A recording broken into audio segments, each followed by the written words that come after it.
Ada surat-suratnya tentang pelanggaran, mulai dari mereka mengambil area parkir, mereka mengambil saluran air. Riang Prasetya membantah tuduhan dari para pemilik ruko di Jalan Niaga bahwa dirinya tak pernah bermusyawarah dengan warga soal polemik ruko penyerobot saluran air dan bahu jalan. Ia berkata, beberapa kali pertemuan sudah dilakukan antara pihaknya dengan pemerintah setempat, namun para pemilik ruko tak pernah hadir meski diundang. Riang mengaku masih menyimpan bukti dokumentasi terkait 3 kali pertemuan tersebut.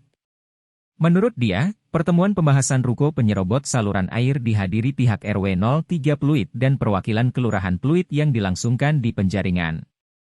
Sebelumnya, pemilik restoran Coco Hawker, Vincent mengatakan, warga atau pemilik ruko setempat sangat kaget ketika kasus penyerobotan lahan ini menjadi besar. Padahal menurutnya, Ketua RT belum pernah melakukan musyawarah secara baik-baik dengan para pelaku usaha di lokasi.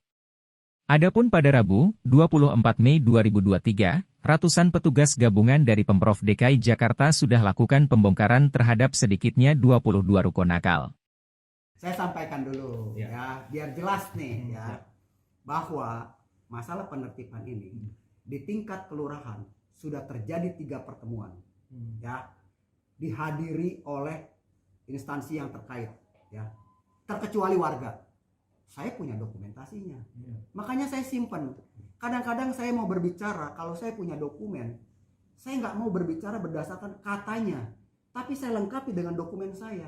Ada 3 kali pertemuan yang dihadiri oleh RW kami, dihadiri oleh lurah.